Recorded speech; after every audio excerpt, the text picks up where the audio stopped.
Hi guys, welcome back to my channel. Today we are going to have a mental health chat. Shawty's like a melody in my head that I can't keep on. Got me singing.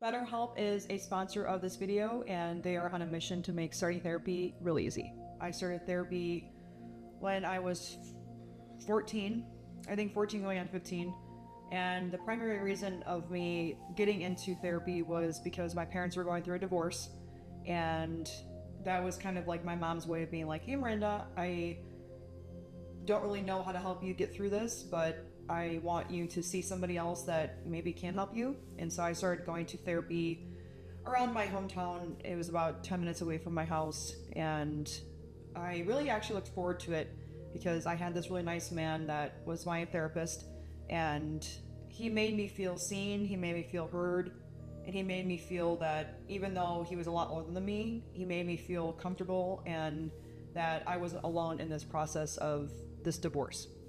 And then on top of that, I also had just started dating my first boyfriend. And, you know, at that age, you know, I would say no one really knows how to act. You know, it's like you kind of mimic what your parents teach you or what you absorb from your surroundings. And I was trying to figure out, like, how do I get us to be on the same page? And, you know, how do I navigate myself through high school? How do I, you know, go home and my parents are arguing? And how do I just kind of mentally remove myself from what was actually happening, you know, growing up. And now being 28 years old, so I've almost been in therapy about almost 15 years. And even at my lowest points financially, I really have tried to still choose to go to therapy.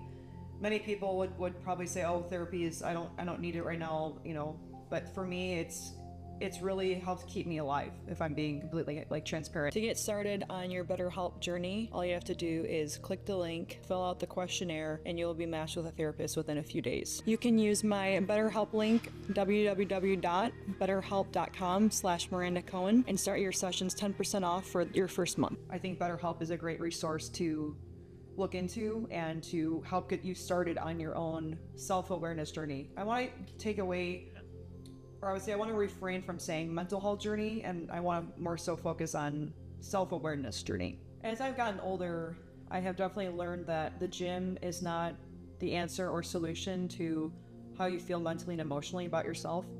And I think that's a very important topic for us to discuss today, because a lot of times we get ourselves involved into physical activity or entertainment to kind of distract ourselves from what is really actually going on internally. I would say the focus usually tends to be more on, let me get myself really in shape first, and then let me worry about my emotions later. But in my opinion, I think that the narrative needs to be reversed. I think we as a society need to get better at how to collaborate with the gym or exercise and ourselves more as a team rather than as, oh, I'll just worry about myself later on. Exercise in general is very good for us to feel better. I think too that when we have situations that are very stressful and overwhelming, I'm someone that when I am exerting physical energy, I seem to find my mental and emotional problems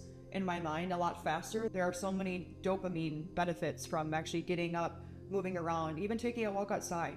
I like to be able to vent and get out my thoughts and feelings to someone professionally and not feel like I'm getting judged. Sometimes people just feel so overwhelmed in their own thoughts that they're not going to you for the solution, and it's really not our place to tell someone how to live. And in therapy, that has been a topic of conversation where, you know, I'm constantly asking my therapist, like, okay, you know, I was in this situation with a friend, you know, this is where I think I did too much, this is where I think I overspoke, you know, how can I prevent that from happening the next time?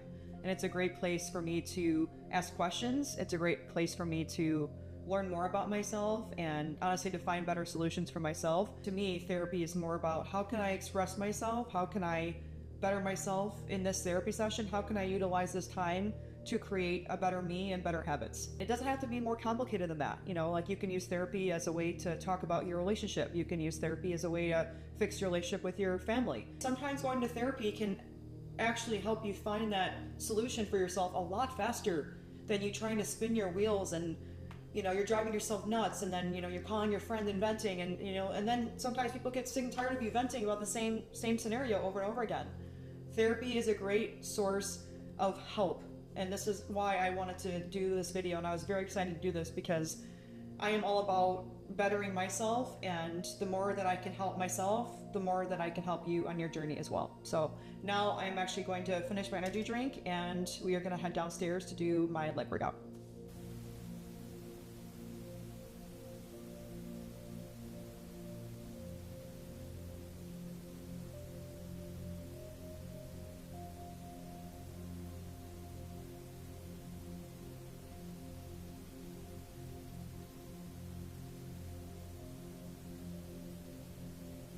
All right, first movement of the day, we have the cable kickback. You'll notice that my hips are very square to the cable machine. I'm not rotating outwards. I'm making sure that my knee is in line with my shin. I'm sitting back in my heel. And as I'm kicking my leg up, I'm flexing my foot and I'm controlling it all the way down. And you'll notice that when I get back to the cable, I'm really making sure that I feel this in my hamstring. All right, next is the physio ball lying hamstring curl. This movement looks very easy, but I promise you it's a lot more difficult than it looks. Basically, I am digging my heels and feet into the ball as I curl in. I'm making sure that my hips are going towards the ceiling, and the higher that your hips stay, the better that you'll feel this. And a big tip for this one is making sure that your glutes are tight and you're not letting go of your core and your brace during this exercise. All right, next movement here, we have the weighted hyperextension. Make sure when you are getting onto this machine that you're adjusting this to your hips accordingly. You'll notice that my feet are nice and in line with my shoulders. I'm making sure that I'm tucking my hips underneath me as I squeeze and come up. It's really easy to do this exercise wrong, and naturally most of us have a very arched back and have the anterior tilt going on, so make sure that you're pulling your glutes underneath you. Okay, here we have the cable abduction. You'll notice that my standing leg is in front of me and the leg that is kicking out is in back of me. I tried doing a different variation to see if I felt this more than the previous time that I have done this, and I definitely felt this a lot more. Make sure you're keeping your hips square to the angle that you're standing at. You'll want to make sure that you're squeezing your glutes the entire time you're doing this movement. Here we have the hip thrust. This, honestly, the Smith machine is really not great. I'm not gonna lie, it was very miserable. I'm making sure that I'm keeping my feet flat, my weight is in my glutes, and again, I'm making sure that my knees are in line with me and the plates are a little bit in front of me so that I can actually sit down into the movement and really thrust my hips up. You'll notice that my stance is very wide. I have longer legs, so to me this makes more sense. I am making sure that I am really thrusting the kettlebell through my legs while I do this. It's kind of like I'm going into a hinge position as I lean back with the kettlebell, and then I'm exploding at the top. And this could almost be considered a cardio movement just because it really does get your heart rate up and moving. And this was the last exercise I did, and my glutes are absolutely destroyed. All right, that wraps up this quick little fun workout in my apartment gym. I hope you guys like this video, and again, do not forget to care about your mental health because no one else will. Bye.